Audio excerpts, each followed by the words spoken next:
Hi, Tom with Karcher. Let's take a look at the Puzzi 10/1. Puzzi is a German term for extractor, 10 for 10 liters, which is 2.5 gallons of fresh water and recovery, and 1 for 1 motor. The Puzzi 10/1 is fantastic for both upholstery, floor carpeting, stairs, detail work, and comes with both the floor tool and a hand tool for upholstery or other detail areas. We'll look at the maintenance, operation, and I'll also go over the techniques on how to use this for different types of soils and applications. Let's get started with the operation of our Puzzi 10/1.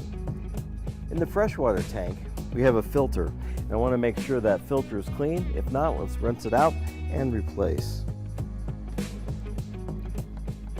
Very handy with the Puzzi 10/1 is that the front recovery bucket is also perfect for the fresh water. So I've actually just put some fresh water in there, and we'll pour it into our freshwater tank. We want to use warm water. We don't want to go over 125 degrees. We could use cold water, but warm is going to be a little more effective for extraction. So we're going to put our recovery bucket back in place, and we're going to make sure our lid is sealed, otherwise we won't get a good vacuum suction. All right, you've heard of carpet spots and stains. What's the difference? A stain is a soil that's been on the carpet more than 48 hours, so it's going to be a little harder to get up. This is actually a spot or a spill, and in this case we have some salad dressing on the carpet. So we're going to show you how to use the Puzzi 10/1 to vacuum that up. First off, we're going to use the vacuum, and we're just going to work from the outside in and pull up as much of the debris as we can.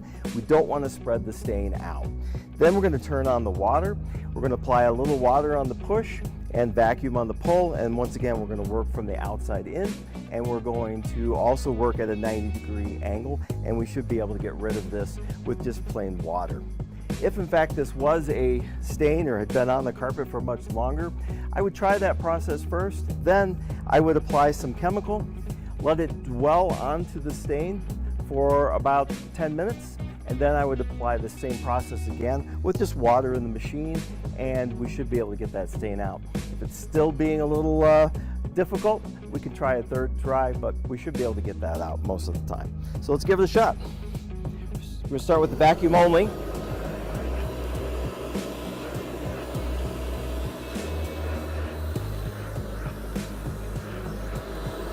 Now we'll turn the water on, apply water on the push, and vacuum on the pull. Water on the push, vacuum on the pull. Now we're going to go at a different angle. Water on the push, vacuum on the pull.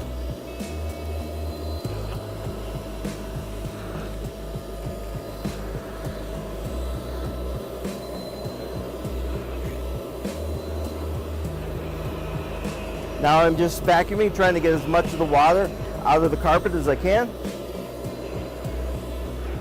We want to leave the carpet rather dry.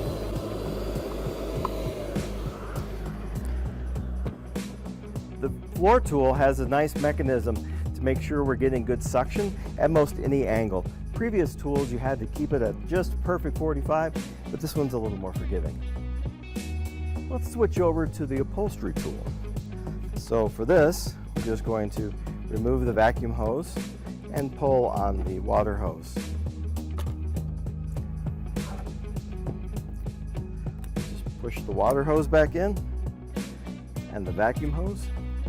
Now for upholstery, less is more. Technique's really important.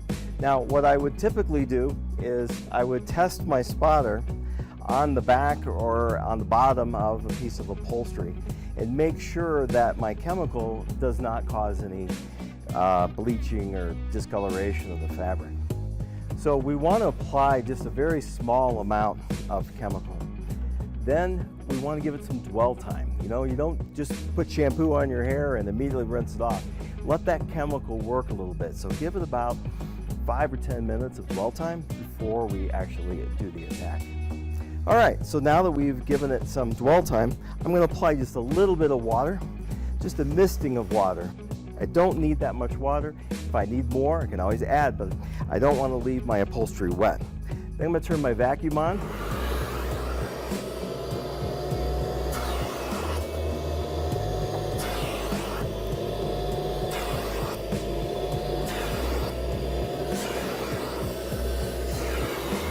And I'm going to go at 90-degree angle as well.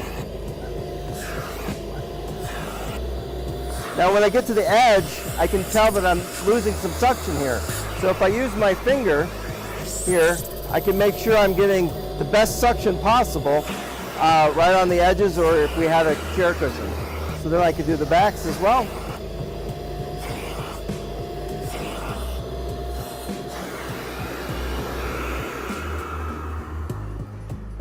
And I think you'll really be amazed at the results you get, and the debris that comes out of the upholstery into the tank is pretty spectacular. So it's a fantastic tool.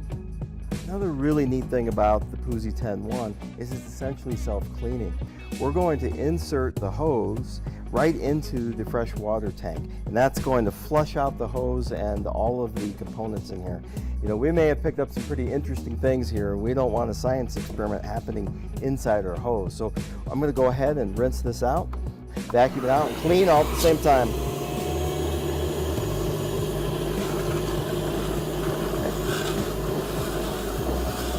We're gonna vacuum this out until it's pretty dry.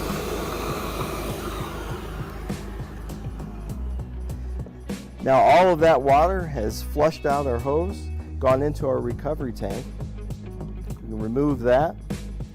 I also like to check our fluff filter here, and if there's any debris on there, I can wipe that off with a towel and clean that off. I'll bring the bucket back clean. I'm not going to put the lid back on tight because I want to give it a chance to air dry. If you have more questions, consult www.karcher.com or talk to your local Karcher sales rep, and they'll get you more information on the Puzzi 10-1.